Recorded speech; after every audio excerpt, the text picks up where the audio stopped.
Welcome to the Rooted Healing podcast, where we seek to deepen the capacity for human kinship with the living world, bringing us closer to the expansive minds, topics, and ideas that help us heal, reimagine, and co-create the world we wish to thrive in. We become more sensitive, more open, more connected, and it's not only about being connected with another human being, but being connected with what's around us, with the nature, with elements, with the sea, with the mountains, with the energy of the mountains.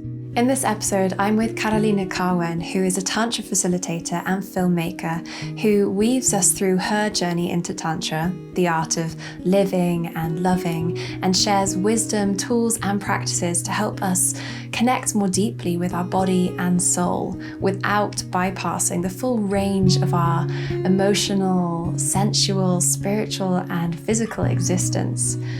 We talk about intimacy and relationships and how there is so often shame around acknowledging and expressing the challenges that can arise. I met Karolina at one of her Tantra workshops, and I was so impressed by her courage at holding such a dynamic space for exploration. I hope you enjoy this conversation and find deep nourishment in these words. I would never expect I'm gonna be a Tantra Facilitator. It's just like life put me here. My experience put me here. All my relationships put me here into searching, into looking for solutions, how to navigate all this vehicle, which is my body, my emotional body, my physical body, and spiritual body. How to embrace myself with all of that. And definitely growing up in a post-Soviet country, which is Poland, I'm from Poland, was also a lesson. From the early ages, I kind of felt that I'm living in a country where there are many disconnected people, disconnected from emotions, from the body. I was just observing that, and I was seeing lack of aliveness around me, and I was suffering. Also, suffering and pain was a big teacher in my life. So I think now I'm grateful and I'm embracing my background, my culture, but definitely my parents were growing up in a very different a situation than me, because I was the first generation growing up in a free country. They were growing up in the Soviet Union. I was growing up in a post-Soviet country, which still has its own journey and challenges, but it was already a free country. So, yes, I can say it's been a huge teacher, my culture. Poland is a very Catholic country, one of the, I would say, most Catholic in Europe.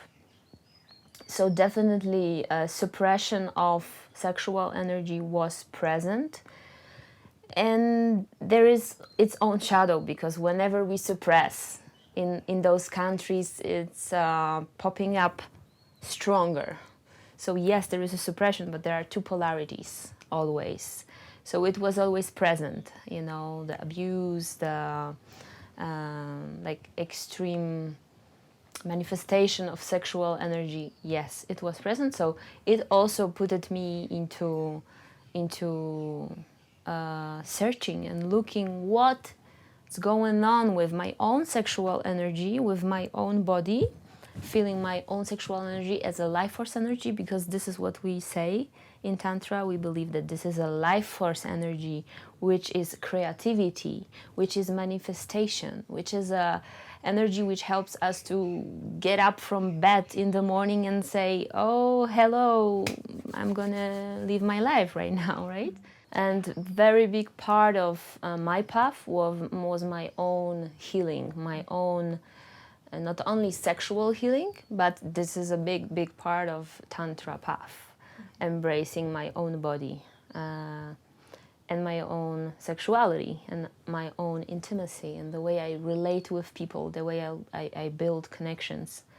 and what's happening down there, what are the struggles, what are the challenges, why it's so painful, why it's so difficult, because yes, we all experience that, and I feel not all, each person has different journey, but I feel there is a lot of shame around experiencing challenges, challenges in the relationship,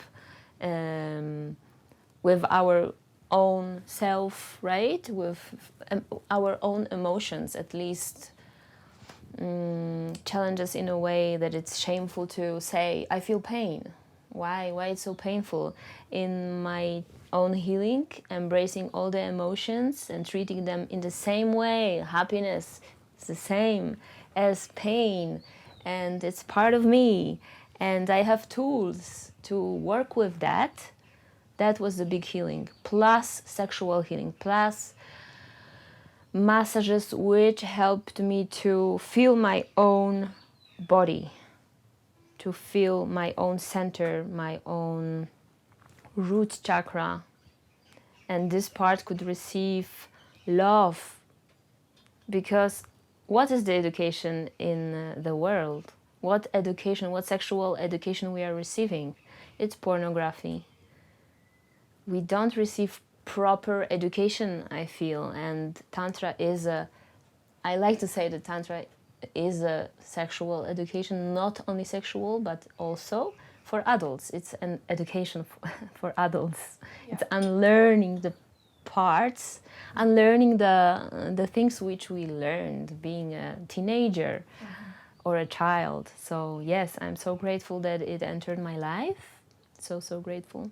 I've had many conversations about sex education, and yeah, I remember being at school and being taught about sex in a very dull manner, and the female orgasm is obviously never mentioned. In fact, female pleasure at all, it's all about pregnancy prevention, STIs, and just the kind of very outward mechanics of what's going to happen. So we definitely need to revolutionize our sex education globally.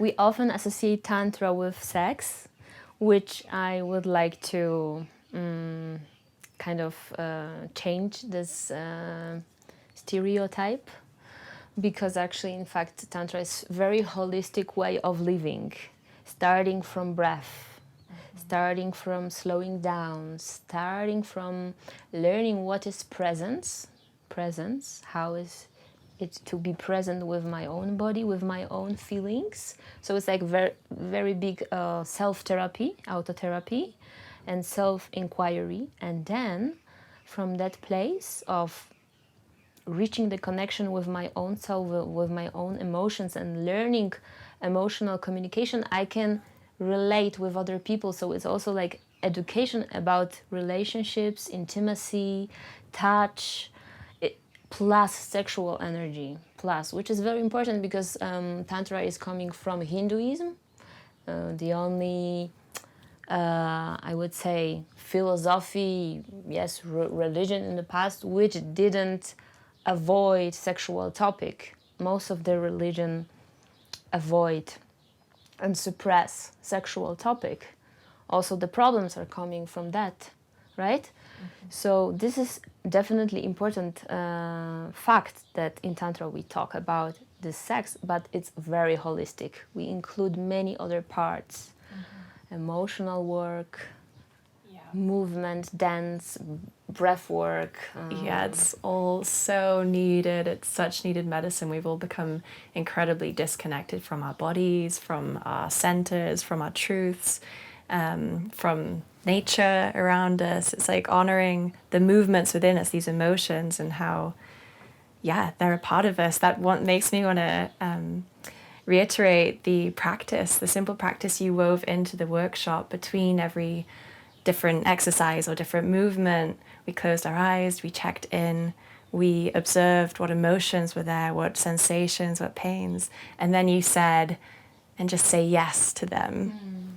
And that was huge for me, because I remember feeling a bit of discomfort that day. It was my moon time and I was resisting it. I just wanted to explore and be in the present moment, and just to feel a weight lift off me, this resistance I had towards the pain, and be like, no, okay, you're welcome here too, was a really beautiful practice to take away. So thank you for sharing that. How do you find Tantra differentiates? I teach yoga as well, and I find myself wanting to come into the body a lot more than focusing so much on transcendence out of the body. So I don't know if you have anything to share around Tantra and the embodiment element of it. So we believe in Tantra, we say we have those two qualities, feminine, which we often call Shakti, which is associated with emotionality, embodiment, and like flow. We invite flow into our body, spontaneous moments, spontaneity, intuition. And then we have masculine quality, which is Shiva, which is presence, which we are also learning those both. We don't want to invite only embodiment. With only embodiment, we're gonna be, crazy a little bit, like only with this emotionality. We need to put some consciousness in that. So we believe there is this sacred balance in each person, doesn't matter what gender, man or woman.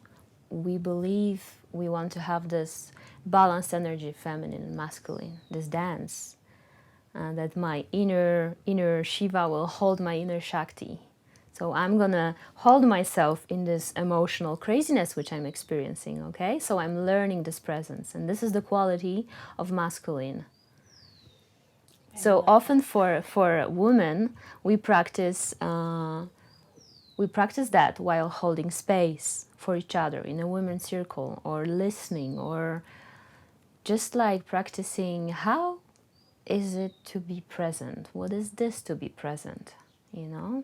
Such a beautiful quality. Such a beautiful quality. I think society is lacking the knowledge about that. I think in education, it should be in secondary school, some basic stuff about that, how to listen to each other, and we wouldn't have such a problem in adulthood, I think. I absolutely agree. Thank you for sharing that insight. Can I add one thing also about please. that? You said often that in a yogic path, we often go into transcendence, right? And like a little bit avoiding lower parts of the body, going up to feel enlightenment. And I feel called to say that it's often a spiritual bypass, I would say, that we all want to feel good, and especially in the spiritual communities, we don't want to connect with those parts which are uncomfortable, and which is super, super necessary to look at that. That's the part of the healing, to look what's deep inside. What is my shadow work? It's a big part of Tantra. It's a big part of Tantra healing. We cannot go upper without looking what's underneath. This is a self-inquiry work, which I do a lot. And I mean, just I'm trying to do my best. It's not an easy work to look at the parts which are suppressed. What's my relationship with pain? What is pain? How can I surrender to pain? How can I deal with this?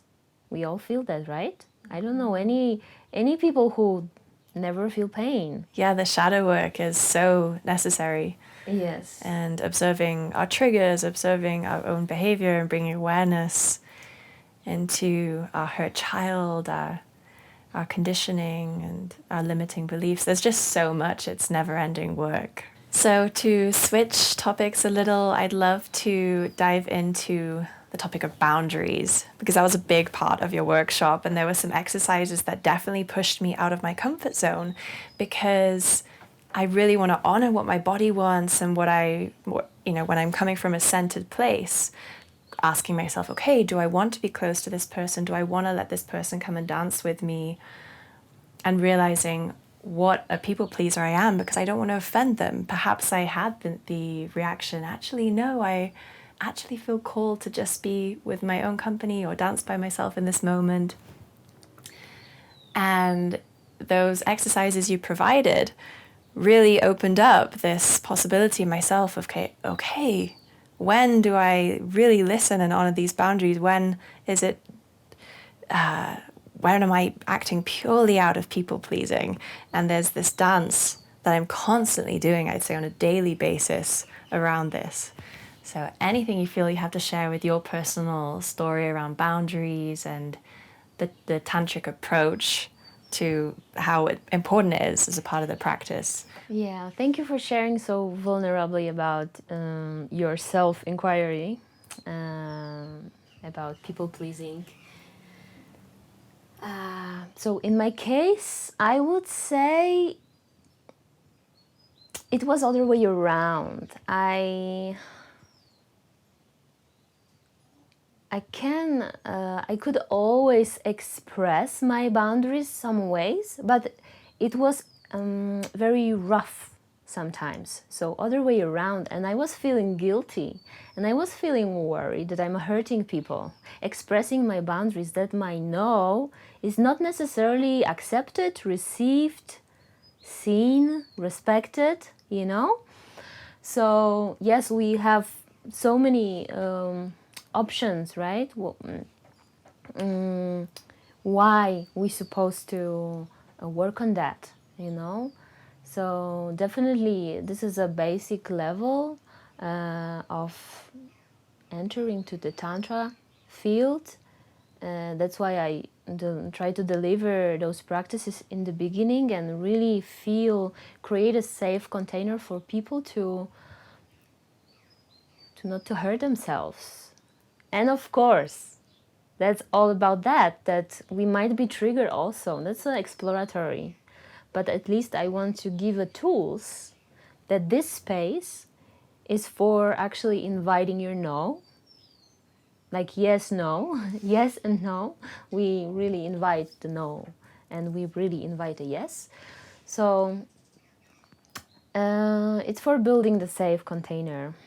Because when we dive into work with, yes, sexual energy, I would like to make sure that we're gonna practice that, expressing, feeling our boundaries. Such a basic work. Because it's so many abuse around the world and we all dealing with traumas, past traumas, wounds. So it often pops up in the space. And it's also good if we a little bit go out from the comfort zone, because we can at least look at that, have some, have some bigger awareness about that, observe and then work on that. Yeah, it requires so much breath and just being present and coming back to the center to even know what your body wants. Speaking of breath, how much has breath helped transform your practices, these, I guess, in intimate situations as well? Like, how important is breath with Tantra? It's a very important tool, which we always carry always, every day with us. Every second we have it. It's like, I like to say that it's just our best friend, you know, the breath. And it's, again, I'm noticing that in the past I wasn't breathing normally. I learned how to breathe. I learned how to resource myself with the breath and nourish myself with the breath and calm my nervous system with the breath. So it's a great tool. It's a great tool, and I'm noticing that most of people in the world are not breathing properly. So I like to invite people to breathe. We are so much in the brain sometimes, right? Society, as a society, we're stuck in the brain. How to go out from that? It's the breath also. One of the tools is a breath movement, slowing down, activating our energetical body, because Tantra is also working with energy body. So one of the way to connect with this energy body, we've become more sensitive, is a breath. Also other tools like massages, but breath, it's one of the main important thing, I would say. to filter the space as well when we are in the group of like 25 people or even more, sometimes 50 in the room, and we are releasing our emotions with some tools which I also offer at the workshop. Like it's the density become very intense, and we need to filter the space with breath. If we're stuck in the body, holding all of that, it's not helping us to release. It's just staying. What is energy? It's what is emotion? It's energy in motion, right? Emotion. So it's supposed to be in motion. It's supposed to flow in our body, but unfortunately, it's stucking often. So breath is one of the tools. Yeah, it just makes me want to breathe. Let's breathe. I often like to imagine that I have the big balloon in my belly and it's growing.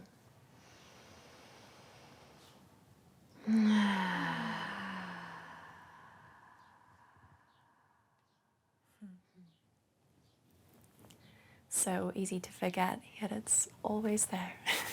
It's always there.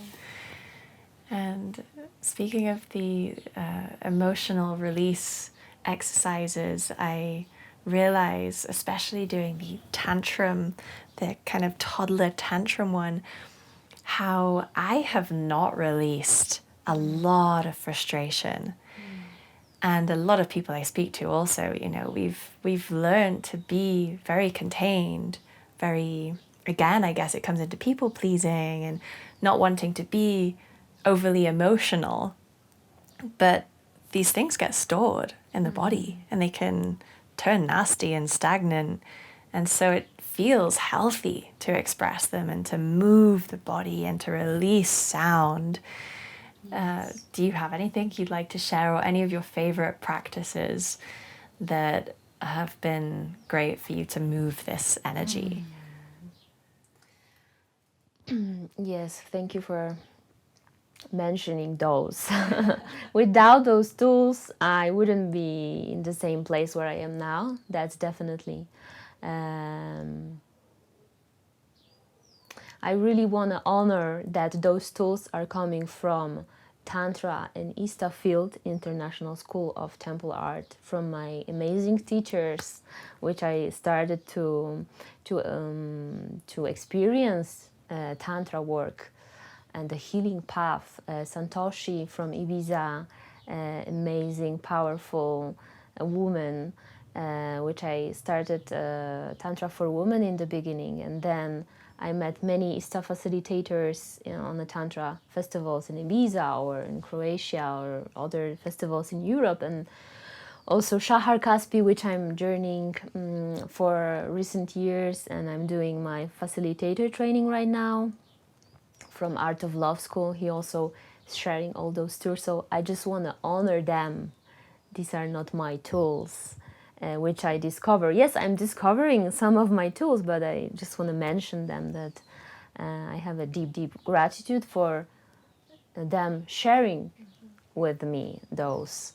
So definitely one of my favorite is, and the most accessible and easy, is a shaking, just simply shaking my body.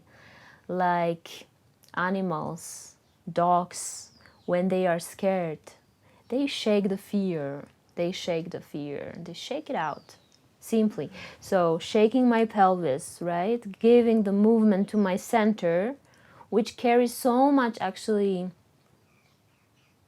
fear.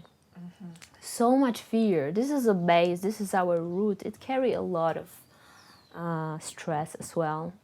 So to shake that off, and simply, not only this part, but simply like activate all my body in a simple, natural shake. Maybe more extreme is fucking the pillow, like releasing some anger, frustration, or passion. It can be very pleasurable also as well. Like sometimes we store anger, right? But sometimes we store orgasm. We store. Many women cannot get orgasm, so it's like also a tool which helps to release, so the healing can go also through pleasure, not only through more difficult emotions, but also through pleasure. Give this body a pleasure. This is also part of the healing, in Tantra. To clarify, this was an exercise where we had a cushion and we did these great big thrusts into the cushion. It was a lot of fun. Within a few seconds, the stuffing from my cushion had exploded all over the room. So it was yours. Yeah, okay. That was me. It means you release. Yeah, it was a lot of fun. A lot of fun. Also, another of my favorite is Tantrum, which you mentioned, giving space to the inner child, which me personally, I carry a lot of inner child wounds. And it's just like acknowledgement to this part, which maybe feels shameful to show, that I might feel rejected sometimes, that this child is rejected because of actually attachment, insecure attachment with the mother from the childhood, right? And it's I carry it. We carry it, right? Or is it avoidant attachment style or insecure attachment style? We all actually carry this inner baby, which is a bit fragmented down there, and it's just giving it voice. Oh, hey, I see you, I hold you, and I give you this space. Give 5 minutes for the child. So this is very, very actually releasing, pleasurable as well. One of my favorite practices to tie off that is doing a meditation where you meet different aspects of yourself. I guide this a lot in the gatherings I've been hosting, where you go to your inner child and you ask these 3 questions. How do you see the world? And they'll probably take you on a little adventure, and you're usually close to the earth or touching things, smelling things. That's my experience, at least. And then you can go and meet your sensual self, who is usually just having a wonderful time touching and feeling the water, the earth, the things around her, and you ask her, how do you see life? The other 2 questions are, what do you need? And do you have anything to give me? So how do you see life? What do you need? And do you have anything to share with me or give me? And each aspect of yourself will bring you different medicine, and you just for that different aspect to feel seen and heard. You can feel more integrated and whole after this meditation. You can go to your elder self, to your higher self, or your spiritual self. To the creatress in you, the motherly self. So that's also a really nice practice I like to weave in when I feel like there's aspects of myself that don't feel seen. Authenticity is a medicine, is a huge medicine, and giving voice to that parts which we are scared to express. It's such a medicine in relationships, in relating. I just big part of Tantra path is also, for me, it was a learning authentic communication and expressing my desires, my needs, and feeling them, connecting with myself, and then expressing and creating actually authentic container between 2 people. And it's a medicine, honesty, connecting with our own truth. Yeah, I was going to ask you how this practice has transmuted into your relationships and how it can help people deepen their relationships, not necessarily even just with their partner, with their friends, with their family. This level of self-acceptance and working on the self first, and how that can play out in these relationships and communication and sharing and intimacy. Oh, that's the big question. I would say relationships are the biggest teacher of my life. Also embracing the struggle, talking about it. I'm not gonna lie that I don't know the challenge. I know the challenge of relationships, and my relationships are not super smooth and super easy. We heal things, we meet rejected parts in a deep union with people. From my experience, those traumas, wounds, shadows are popping up. And that's the space for me to do the healing, to put the consciousness there. So definitely I had a chance to use all those tools and to transform my relationship. Sometimes relationships are educational. We kind of forgetting about that. Also society tell us how we should build a relationship. There is a lot of pressure, of course, marriage, children, family, right? And I'm not saying no to that, but I don't believe every person is supposed to build a life like that. Definitely, I was growing a lot in relationships. I had 4 long relationships in my life, and of course smaller relationships. But those 4 were really important, and I'm grateful for each of them, for each challenge, for each pain and each suffering and pleasure and exploration also. I was also doing couple therapy, process-oriented and more classical. So I just want to acknowledge people that, encourage people that there are options and it's okay to talk about it. Yes. To talk about it, really, really to talk about it. Let's not bullshit each other that we are always happy. No. It's not true. So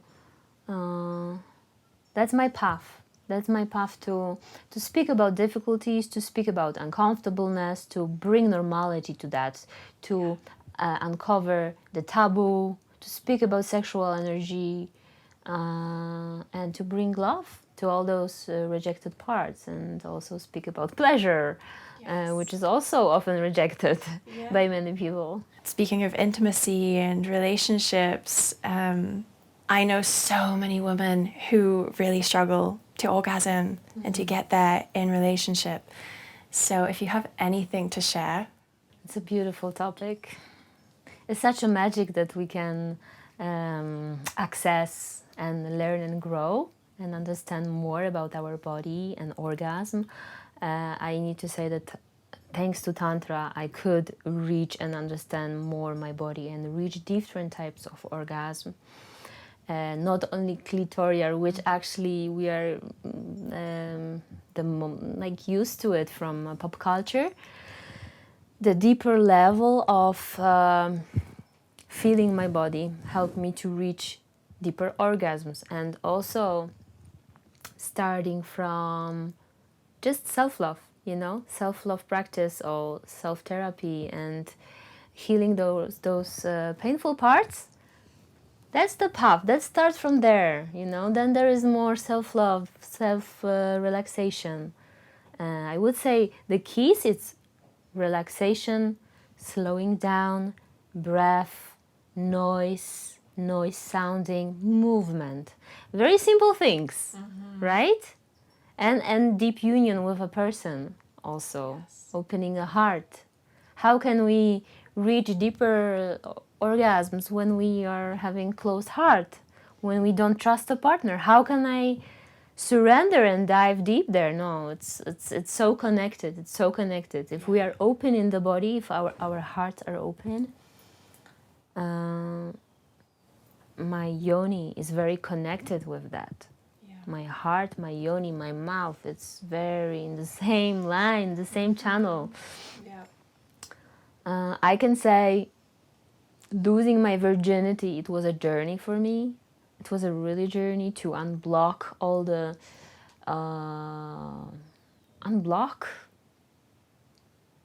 suppression from my ancestral life, from my female path, and it was very connected with my mouth, then, and with my heart. I couldn't lose it with a person with whom I wasn't feeling safe enough, and so just embracing all those parts and reaching the vaginal orgasm or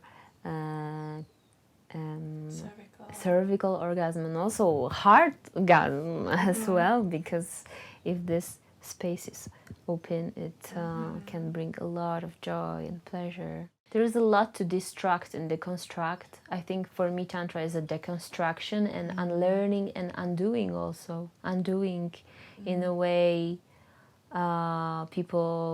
society taught me how to make love, right? How to relate, how to do stuff. So it's undoing, because slowing down, because breathing, right?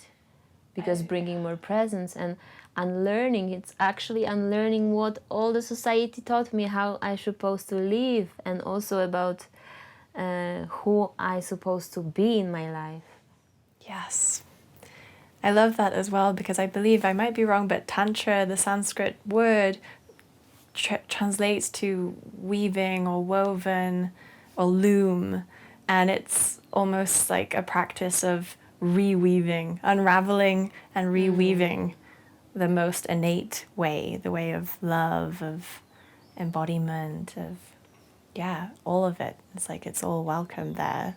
I love to dream big and to envision the world we're all in our own way creating.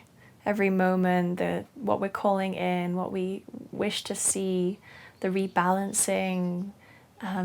So I know this is a big question, but if there's anything that comes to your mind about what your vision is, and it can involve Tantra, it can involve art, because I know you are also a photographer and a filmmaker, and you're making this film at the moment. I watched the trailer for Moody, right? It looks so beautifully shot, and I'm very excited to see the final film. So anything you want to weave in about change, the change you wish to see create in this world, the vision? So beautiful. It's a beautiful topic and question. I love to share beauty. I love to share love in whatever ways. Definitely art was a path before Tantra. That was my path. I was channeling some expression or even my emotional truth through art, and also saying stories. I was into subjective documentary in our movie with my second director, Tomek Rater. I am happy to mention him because we are working on that together. So it was like saying a beautiful story about life on the other part of the world, about people who live in a very, very almost deserted island, just two people with their own journey.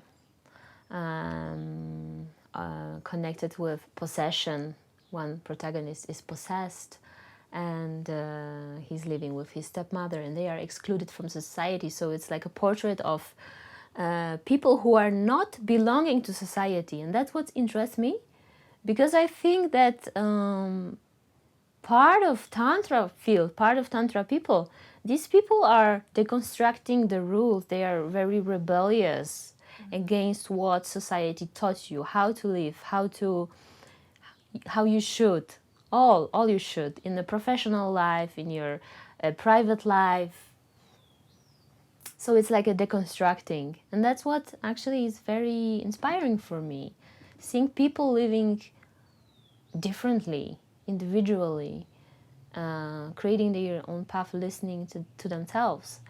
So yeah, in the same way I needed to deconstruct this belief, which maybe my family or society printed in me, that I'm supposed to do one thing in my life. No, I can change, and the beauty is to try many things, I believe, from my own experience. I'm not saying every person's supposed to have like this. Some people born and they know they're gonna do that, and I'm impressed of those. But my path is different. I'm trying many things and updating to the flow and to the change.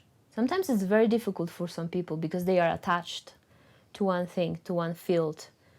And I think it's brave when you are, for example, like 40, you finish studies and you have your own diploma, to kind of, okay, let go of everything and start completely different profession, you know. And this is my example. Tantra came to me like this, in a way. Like I was, after, actually I'm also archaeologist. I did my diploma, but then I jumped into photography and I was doing visual art, and filmmaking appeared to, so these two professions, let's say, but I was never working as archaeologist. But it needed this shift, this transformation. Actually, after 6 years of long relationship, I straight entered a woman retreat, and intensively the journey started for me. So I would never say I'm gonna facilitate those tools, but actually my teacher said, Karolina, you cannot be egoist, you cannot keep those tools for yourself. You have to share them, because yes, they changed my life. So maybe they're gonna change other people's life, you know? Yeah. And I believe when we collectively do that, collectively bring more deconstruction of patterns in the society, we're gonna create a better world.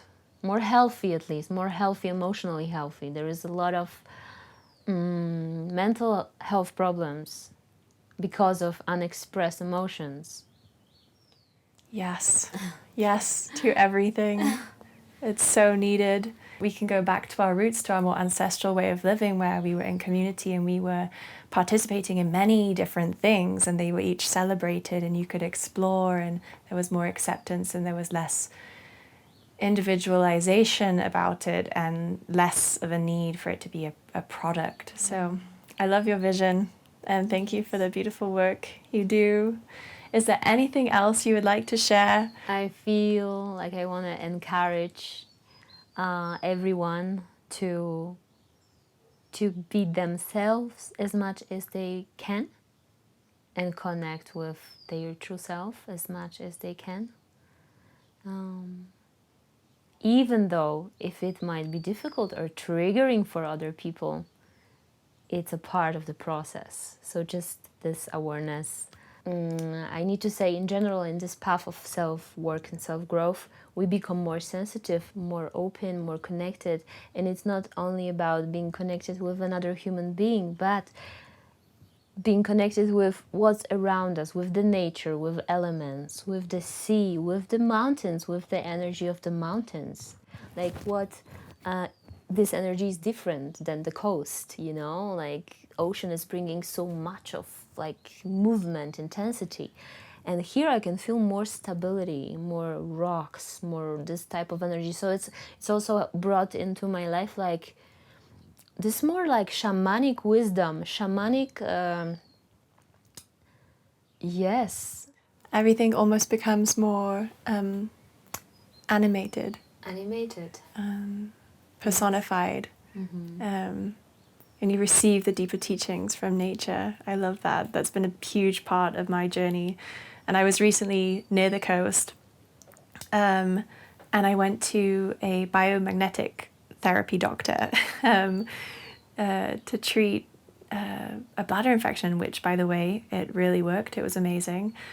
And I was telling him about my process, about my healing journey. I've got this autoimmune condition I'm still trying to heal, and how I was finding it really hard, really intense energy by the coast with all these people, a lot of tourism.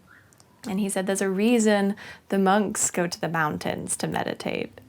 Yes. And there's for sure a very different energy. That's why we are here. Yeah. Definitely. Even though I'm far from being a monk. Yeah, thank you so much for your words of wisdom, for sharing these practices and tools, for allowing yourself to show up and hold these spaces. I know it's incredibly vulnerable work and brave work, and I appreciate you so much. Thank you. Thank you so much. Thank you for being here with the Rooted Healing community. The relevant links are always in the show notes, and if you've enjoyed this episode, please do share it with your friends and family, rate, review, subscribe, follow us on social media, and maybe even consider becoming a patron from as little as $1 a month, where you'll receive exclusive content and you'll help us continue with this podcast. To find out more about our work, our future gatherings, and other offerings, please visit rootedhealing.org. I'm your host, Veronica Stanwell. Thank you for the beautiful medicine you bring to this world.